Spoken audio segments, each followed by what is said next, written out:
আচ্ছা, নমস্কার। উদরপুরটি চ্যানেলে আপনাদের সবাইকে স্বাগত। আজকে আমি একটি পনিরের রেসিপি বানিয়ে দেখাবো। পনিরের রেসিপি আপনারা কম বেশি করে সকলেই বানিয়েছেন বা খেয়েছেন। আজ আমি বানাবো পনির পাসিন্দা গ্রেভি। এই পনির পাসিন্দা গ্রেভির জন্য আমার লাগছে এখানে 250 গ্রাম আমি পনির নিয়েছি। আচ্ছা, এখানে নিয়েছি এই চামচে 2 চামচ ময়দা আর 1 চামচ কর্নফ্লোর। এটাকে একটা জল দিয়ে খুব সামান্য 1 চিমটে নুন দিয়ে একটা গোলা তৈরি করব। আচ্ছা, এখানে নিয়েছি 8টার মতো কাজু, আর এখানে আছে কিছুটা ধনেপাতা। সেটাকে একটি কাঁচা লঙ্কা আর 1 চিমটে নুন দিয়ে আমি ধনেপাতাটাকে পেস্ট করে রেখেছি। এখানে একটা মিডিয়াম সাইজের টমেটো নিয়েছি, এটাকে টুকরো করে নিয়েছি। আর পরিমাণ মতো নুন, খুব সামান্য একটু হলুদ, এই যে খুব সামান্য একটু হলুদ লাগবে।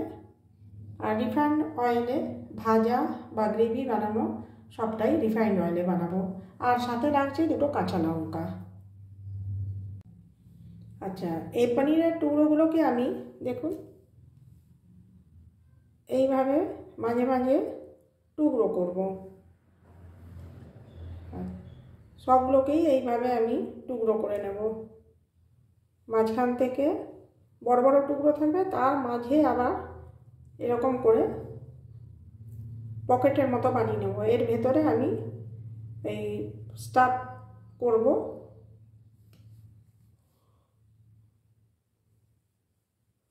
দেখুন, এটাও তাই, এরকম করলাম। এর ভেতরে আমি যেটা পুর দেবো সেটা দিয়ে দেব।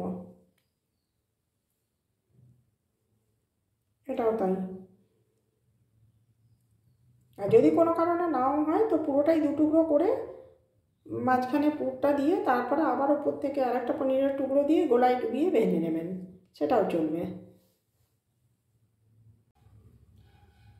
এবার আমি স্টাফিং করার জন্যে একটু পনির নিয়ে নিয়েছি, অল্প একটু পনির নিয়ে নিয়েছি এখানে। ওটাকে আমি গ্রেট করে নিচ্ছি। দেখুন এইভাবে।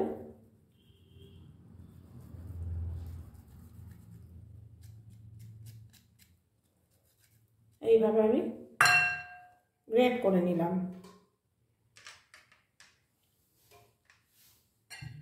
আমি কিন্তু এখানে পরিষ্কার করে হাত ধুয়েই রান্না শুরু করেছি, অতএব আমি হাত ব্যবহার করছি।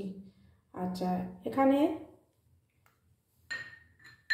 এই ধনেপাতার যেটা পেস্ট বানিয়ে রেখেছিলাম সেইটা দেব অল্প, আর 1 চিমটে নুন দেব।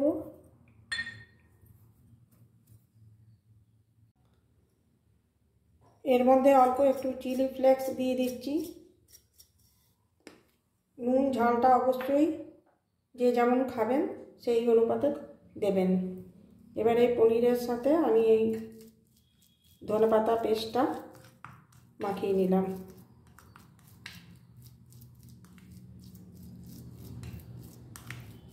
এই যে পেস্ট তৈরি করেছি, এই পেস্টটাই পনিরের ওই টুকরোর মাঝখানে মাঝখানে আমি দিয়ে দেব। এই যে পনিরের এই গ্যাপে আমি এই ধনেপাতা দিয়ে যে পেস্টটা তৈরি করে রাখলাম, এই পেস্টটা এর মধ্যে আমি ভরে দিলাম। এইভাবে প্রত্যেকটা পনিরের টুকরোই আমি কিন্তু এই যে তৈরি করে নিয়েছি। এটা ভরার সময় খালি একটু সাবধানতা রাখতে হবে যাতে পনিরটা টুকরো হয়ে ভেঙে না যায়, সেই জন্য একটু সাবধানে করতে হবে। দেখুন আমার পনিরগুলোতে এই ধনেপাতা পেস্টটা এইভাবে ভরা হয়ে গেছে। আচ্ছা, এখানে আমি গ্যাস অন করে দিয়েছি এবং একটা ফ্রাই প্যান বসিয়েছি। এখানে আমি 1 চামচ তেল দিয়ে দিচ্ছি।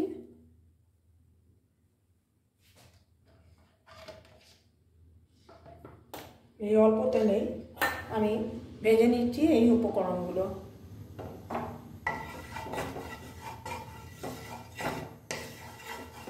তেল গরম হয়ে গেছে, এর মধ্যে আমি দিয়ে দিচ্ছি তেল গরম হয়ে আসছে, এখানে আমি একটা শুকনো লঙ্কা দিচ্ছি, গোটা কয়েক গোলমরিচ দিলাম, দেখুন 8-10টার মতো গোলমরিচ। ঝালটা অবশ্যই যে যেমন পছন্দ করবেন সেই অনুপাতেই দেবেন। আর এটা একটু নাড়াচাড়া হয়ে গেলে এর মধ্যে দিয়ে দেবো টমেটোটা। কাজু দিয়ে দিচ্ছি, কাজুটা একটু নাড়াচাড়া করে নিয়ে তারপর টমেটো দেবো। আমি এখানে কোনো রকম আদা, ধনে, জিরে এগুলো ব্যবহার করব না।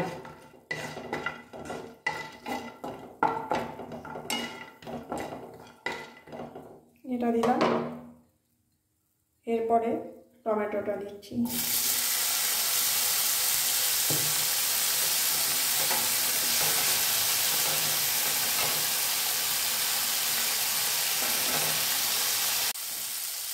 এখানেই আমি দিয়ে দেবো, এখানে আমি সামান্য হলুদ দিয়ে দিচ্ছি। আমি কিন্তু এতেই সব কিছু দিয়ে দেবো। আচ্ছা, নুনও দিয়ে দিচ্ছি পরিমাণ মতো।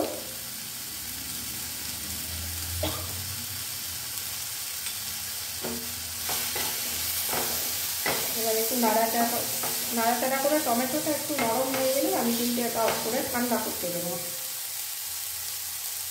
এটা একটু ঠান্ডা হয়ে গেলে চাইলে এখানে কাজু বাদামের সাথে চার মগজও দিতে পারেন। একটা টমেটো টুকরো করে, 8-10টা কাজু বাদাম, আর একটা শুকনো লঙ্কা, 8-10টা গোলমরিচ এবং এক টুকরো পনির, এগুলো রিফাইন্ড অয়েলে ভালো করে ভেজে নিচ্ছি। নরম হয়ে গেলে গ্যাস অফ করে দিয়ে এটাকে ঠান্ডা করতে দেবো। এটা ভালোভাবে ঠান্ডা হয়ে গেলে মিক্সিতে একটা পেস্ট করে নেব। আচ্ছা, এটা একটা শুকনো লঙ্কাও আমি দিয়েছি। এবার আমি এটাকে অফ করে ঠান্ডা করতে দিচ্ছি। খুব সামান্য একটু জল দিলাম, খুবই অল্প, ব্যাস। এবার এটা ঠান্ডা করে আমি মিক্সিতে এটাকে পেস্ট বানিয়ে নেব। আমি কিন্তু কোনো রকম আদার ব্যবহার করিনি এখানে। আমার ফ্রাই প্যান বসিয়ে দিয়েছি। যতক্ষণে এই পেস্টটা আমার ঠান্ডা হচ্ছে ততক্ষণ আমি এই পনিরগুলো যে তৈরি করে রাখলাম ভেতরে ধনেপাতার পেস্ট করে, সেইগুলো আমি ফ্রাই করে নেব ময়দা আর কর্নফ্লোরের গোলায় ডুবিয়ে। এই কর্নফ্লোর আর ময়দাটাকে আমি অল্প জল দিয়ে দিয়ে ভালো করে গোলা তৈরি করে নেব।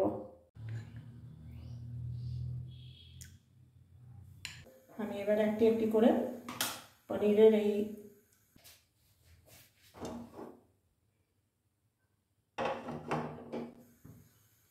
এটা গরম হয়ে গেছে।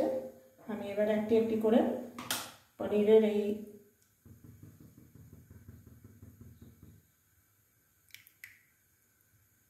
যে এগুলো একটি একটি করে এতে ছেড়ে দেবো।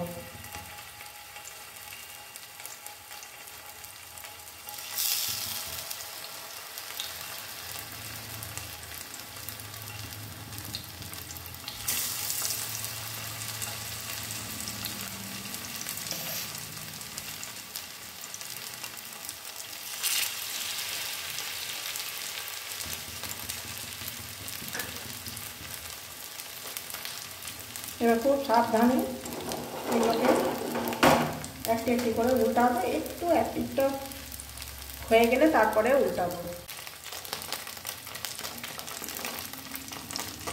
দেখুন একটি হয়ে গেছে, তারপরে আমি উল্টে দিয়েছি।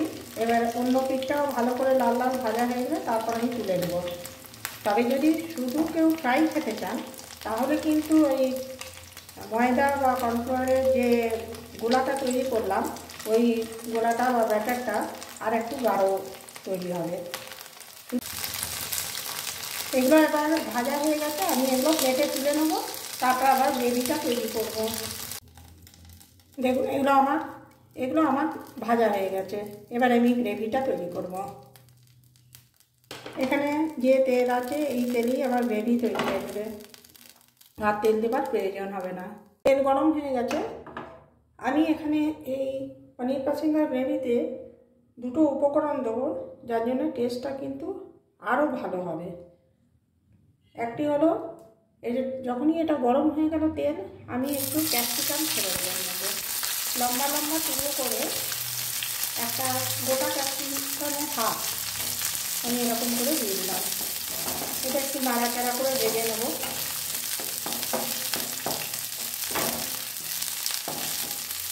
খুব বেশি ভাজবো না, তাহলে ও ক্রাঞ্চি ভাবটা চলে যাবে। এই গ্রেভির মধ্যে দুটো উপকরণ দেবো, যার জন্য এই গ্রেভির টেস্টটা আরও ভালো হবে। এই যে ক্যাপসিকাম, একটা গোটা ক্যাপসিকামের হাফ এখানে কেটে আমি লম্বা লম্বা টুকরো করে তেলে ছেড়ে দিয়েছি। খুব সামান্য একটু নুন এর মধ্যে দিয়ে দিলাম। খুব বেশি ভাজবো না, তাহলে এর ক্রাঞ্চিনেসটা নষ্ট হয়ে যাবে।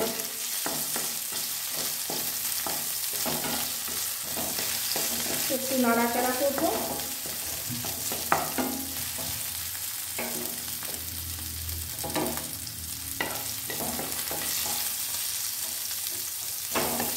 এবারে এর মধ্যে দিয়ে দেব এই পেস্ট করে রাখা মশলাটা।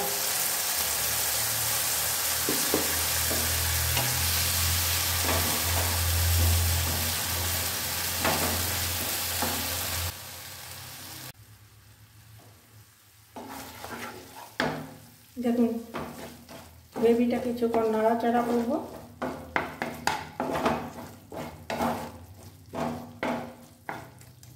মশলা কখনো হাই ফ্লেমে ভাজতে নেই, একটু ফ্লেমটা কম করেই ভাজলে মশলাটা ভালোভাবে ভাজা যায়। এই মশলাটা খুব ভালো করে প্রথমে কষিয়ে নিচ্ছি। আগে তো মশলাটাকে ভালো করে, মশলার উপকরণগুলোকে আমি ভালো করে ভেজে নিয়েছি, তারপরে পেস্ট করেছি, তাতে কাঁচা গন্ধ উঠবে না কোনো মতেই। আর এখানেও আমি ভালো করে কষিয়ে নিলাম। এবারে মিক্সি ধোয়া, বাটি ধোয়ার যে জলটা, সেটাও আমি এতে দিয়ে দিলাম। নুন আমি পেস্ট করার সময় দিয়ে রেখেছি, আপনারা আপনাদের পরিমাণ মতো নুনটা দেখে দেবেন। আর এই গ্রেভি কখনোই খুব পাতলা বা মোটামুটি ঘনই হয়ে থাকে গ্রেভিটা।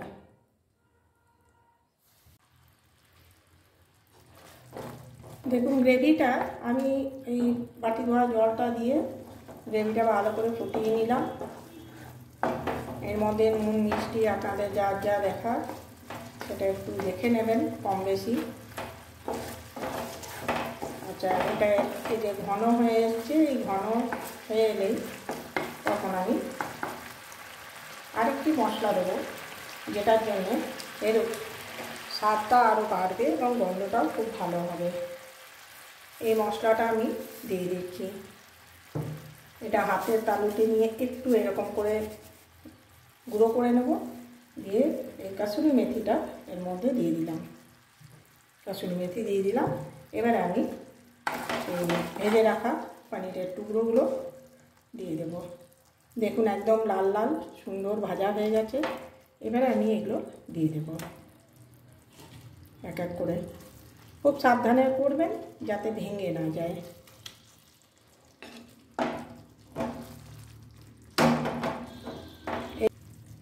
একটুখানি ঢাকা দিয়ে নেব, যাতে পনিরের টুকরোগুলোর মধ্যে মশলা বা কাসুরি মেথি যা কিছু দিয়েছি সেটা যেন পনিরের টুকরোর ভেতরেও চলে যায়।